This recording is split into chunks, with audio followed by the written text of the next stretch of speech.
તાપીમાં નવાપુરના poultry ફાર્મથી bird ફ્લૂનો case સામે આવ્યો છે। બર્ડ ફ્લૂનો કેસ મળતા જ મહારાષ્ટ્ર પશુપાલન વિભાગની કાર્યવાહી સામે આવી।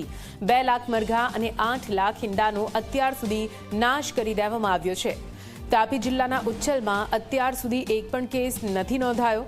આપને જણાવી દઈએ, નવાપુરના પોલ્ટ્રી ફાર્મમાંથી બર્ડ ફ્લૂનો એક કેસ સામે આવ્યો હતો। બર્ડ ફ્લૂનો કેસ સામે આવતા જ મહારાષ્ટ્ર પશુપાલન વિભાગ એક્શન મોડમાં આવી ગયું હતું અને 2 લાખ જેટલા મરઘા અને 8 લાખ ઈંડાનો અત્યાર સુધીમાં નાશ કરી દેવામાં આવ્યો છે। જો કે જિલ્લામાં આસપાસમાંથી અત્યાર સુધી એક પણ કેસ નથી નોંધાયો, પણ જ્યાંથી નવાપુરથી આ કેસ નોંધાયો હતો ત્યાં તુરંત જ ત્વરિત કાર્યવાહી કરવામાં આવી છે। बर्ड फ्लू के लिए पॉजिटिव आए हैं कुछ फार्म्स के।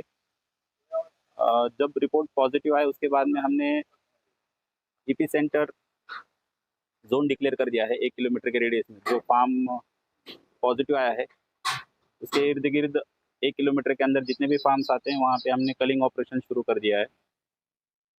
कलिंग ऑपरेशंस जो शुरू हुए हैं 1 मई से, उसमें अब तक लगभग 2 लाख से ज़्यादा पोल्ट्री बर्ड्स हमने कल्ड किए हैं। अप्रोक्सीमेटली 8 लाख से ज़्यादा एग्स हैं वो डिस्ट्रॉय किए हैं हमने।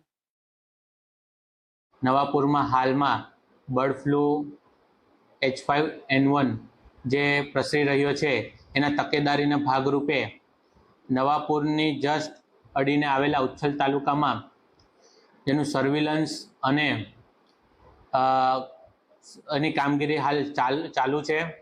આ ઉપરાંત આપણા જે ઉચ્છલ તાલુકામાં 3 પોલ્ટ્રી ફાર્મ છે, જેમાંથી જે સૌથી નજીક પોલ્ટ્રી ફાર્મ છે જેમાં હાલમાં કોઈ મરઘા નથી।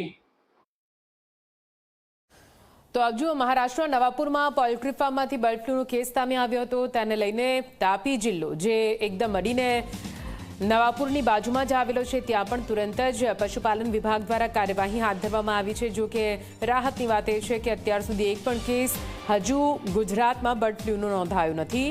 મહારાષ્ટ્રમાં એક કેસ સામે આવતાની સાથે મહારાષ્ટ્ર પશુપાલન વિભાગ એક્શનમાં આવી ગયું છે।